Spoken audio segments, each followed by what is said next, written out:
গীতাকে divorce না দিয়ে বাবাকেই জব্দ করে দিল স্বস্তিক। সম্পূর্ণ জানতে ভিডিওটিতে একটি লাইক করে প্রথম থেকেই দেখতে থাকুক। গল্পের শুরুতেই দেখা যায় যে অগ্নিজিৎ মুখার্জি গীতার মাকে জানা তাই বলে অপমান করতে থাকে, কিন্তু গীতার মাও ছাড়ার ব্যক্তিটা না। সে বলে দেয় কোনোভাবেই জামাই আমার মেয়েকে ডিভোর্স দেবে না।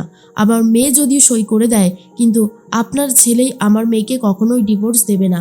আপনি হয়তো সেটা জানেন না। অগ্নিজিৎ মুখার্জি বলে, আপনি কিছু জানেন না, আমার ছেলে দেবে, আমার ছেলে অবশ্যই ডিভোর্স দেবে।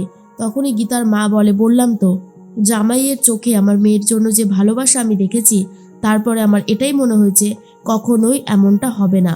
অগ্নিজিৎ মুখার্জি বলে, তাহলে আপনি কিছু জানেনই না। আমার ছেলেকে আমি যেমনটা বলবো তেমনটাই হবে। আশা করি আপনি আমার কথাটা খুব ভালোভাবে বুঝতে পেরেছেন। এর মধ্যেই তখনই অগ্নিজিৎ মুখার্জি ডিভোর্সের সমস্ত পেপারগুলো গীতার মায়ের কাছে দিয়ে সেখান থেকে চলে যায়। আর অন্যদিকে স্বস্তিক অনেকক্ষণ থেকে খাবার নিয়ে বসে আছে, কখন গীতা বাড়িতে আসবে। এরপর অনেকটাই বেলা হয়ে গেছে, গীতা বাড়িতে চলে এসেছে আর বলে, কি ব্যাপার, আপনি এখানে রয়েছেন? স্বস্তিক তখন বলে, অনেকটা বেলা হয়ে গেছে, তোমার তো খাওয়া দাওয়া কিছুই হয়নি। আমি প্লেট সাজিয়ে বসে আছি অনেকক্ষণ থেকে, তোমাকে নিজের হাতে খাইয়ে দেব।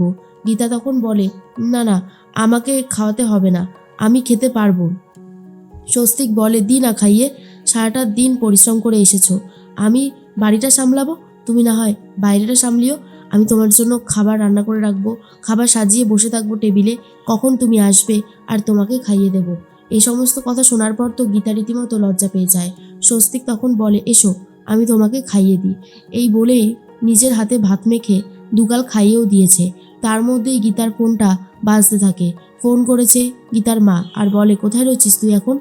তখনই গীতা বলে, বাড়িতে। গীতার মা বলে, শ্বশুর বাড়িতে? গীতা বলে, ধরে নাও তাই। কেন বলো তো, কি হয়েছে? মা তখন বলে, তোর শ্বশুরমশাই এসেছিল আমাদের বাড়িতে, আমাকে চ্যালেঞ্জ করেছে, ডিভোর্সের পেপার দিয়ে গেছে। তখনই গীতা বলে, ডিভোর্সের পেপার? কিসের ডিভোর্সের পেপার? তখনই মা বলে, তোর আর জামাইয়ের ডিভোর্সের পেপার দিয়ে গেছে আমাকে, আর বলে গেছে তুই যেন সই করে দিস। আমি ওনাকে চ্যালেঞ্জ করেছি, তুই সই করে দিলেও জামাই কিছুতেই সই করবে না, কারণ জামাই তোকে ভালোবাসে, আর ভালোবাসাটা এতটা ঠুনকো না যে কেউ বললেই ডিভোর্সের পেপারে সই করে দেবে।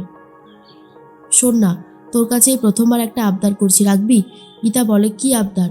তখনই মা বলে, প্রথম তোর নামের ওপর থেকে অ্যাডভোকেট আর নামের শেষের থেকে এলএলবি কথাটা সরিয়ে নে, আর তুই খুব সুন্দর করে সেজে জামাইয়ের কাছে যাস, এটুকু অন্তত রাখিস, এইটুকু আবদার অন্তত রাখিস, বুঝলি? জামাই সই করতে পারবে না, আমি জানি জামাই সই করতে পারবে না।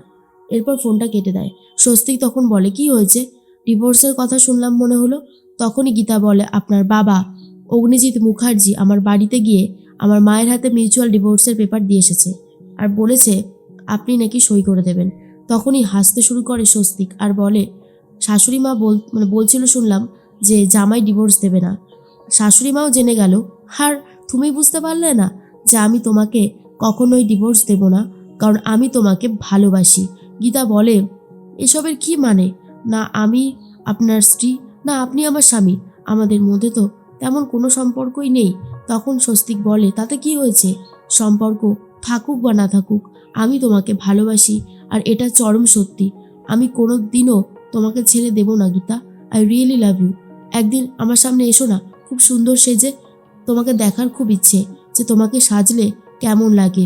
আর কথাটা শোনার পরে গীতা লজ্জা পেয়ে ঘরে চলে যায়। অন্যদিকে দেখা যায় হোলির পার্টি হবে, সেই জন্য সবাই মিলে নাচ গান প্র্যাকটিস করছে মেয়েরা, আর তার মধ্যেই চলে গেছে জাগৃতি আর বলে, কি হচ্ছেটা কি এখানে? হ্যাঁ, কি হচ্ছে? কাকিমণি বলে, দিদি ভাই, আরে বাবা, হোলি না সামনে, হোলিতে প্র্যাকটিস না করলে হয় বলো? তাই জন্য আমাদের সব মেয়ে প্র্যাকটিস করতে শুরু করে দিয়েছে।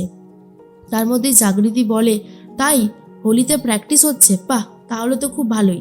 আর অন্যদিকে চলে এসেছে সাত্বিক আর বলে, একদিকে প্র্যাকটিস হচ্ছে, অন্যদিকে আমাদের স্বস্তিক স্বস্তিক নিচে খাবার টেবিলে নিজের বউকে সবার সামনে খাইয়ে দিচ্ছে।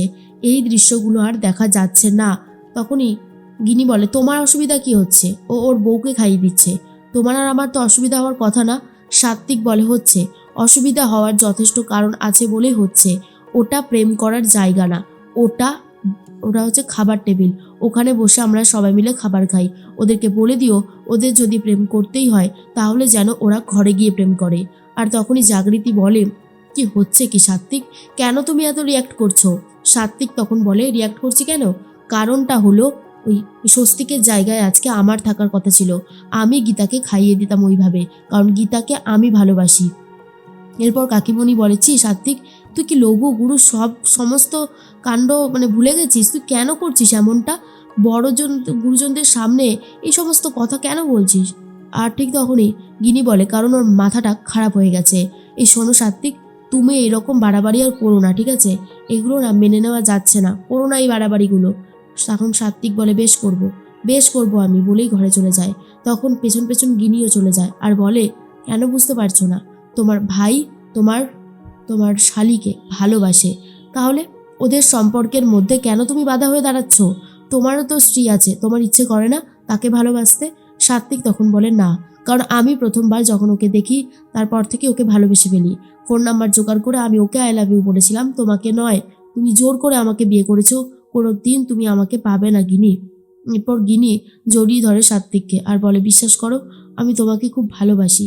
তোমার ওপর ভালোবাসাটা সত্যি, তুমি আমাকে এইরকমভাবে ইনসাল্ট করো না। তোমাকে এতটাই ভালোবাসি যে তোমাকে ভুলতে পারি না। আর তুমি বারবার আমাকে দূরে ঠেলে দাও কেন, কিসের জন্য? সাত্বিক বলে, আমি তোমাকে ভালোবাসিনি আর কোনোদিন ভালোবাসবও না। আশা করি তুমি আমার কথাটা বুঝতে পেরেছো। আর যদি বুঝতে না পারো সেক্ষেত্রে আমার কিছু করবার নেই। তখন গিনি বলে দেয়, কিন্তু আমিও ছাড়বো না তোমাকে। এই বৈবাহিক সম্পর্ক থেকে কোনো দিনও মুক্তি পাবে না তুমি। আশা করি তুমি আমার কথাটা বুঝতে পেরেছো। এর মধ্যেই গিনি তখন ক্লিয়ারলি জানিয়ে দেয়, গীতা শুধুমাত্র স্বস্তিকের, আর ওদের মধ্যে ভাঙন ধরানো অতটাও সহজ না। তখনই বলতে থাকে সাত্বিক, আমিও দেখব তুমি কী করে আটকাও আমাকে। গীতা তো একদিন আমার হবেই হবে। এর মধ্যেই দেখা যায় গীতা এই কেসটা, এই চন্দ্রনাথ বাগিজের মেয়ের এই হত্যাকাণ্ডটা অনেকটাই স্টাডি করে ফেলেছে।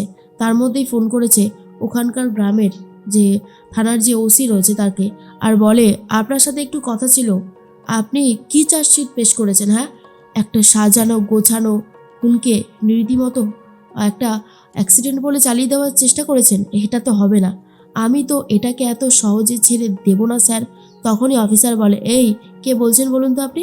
তখনই গীতা বলে, আমার নাম অ্যাডভোকেট গাঙ্গুলি, গীতা LLB। আর কথাটা শোনার পরে অফিসার একটু ভয় পেয়ে যায়। আর গীতা তখন বলে, কি হলো, উত্তর দিচ্ছেন না যে? তখন অফিসার বলে, যা উত্তর দেওয়ার সেটা দেওয়া হয়ে গেছে, আমি আপনার সাথে কথা বলতে ইচ্ছুক নই, বলেই ফোনটা কেটে দেয়। বড়বাবুর কাছে গিয়ে বলে দেয় যে আমি এই কেসটার অনেকটা কাজ পর্যন্ত চলে গেছি, তবে তৃতীয় ব্যক্তি দোয়েল, ওনাকে আমার দরকার। আর তখন অফিসার বলে, বাহ অগ্নিকন্যা, খুব ফাস্ট তো তদন্ত শুরু হয়ে গেছে। অগ্নিকন্যা বলে, করতেই হবে, কারণ একটা মেয়েকে এই রকমভাবে আমি বিচার পেতে দেব না। সে সঠিক বিচার পাবে, তার সঠিক বিচার হবেই হবে।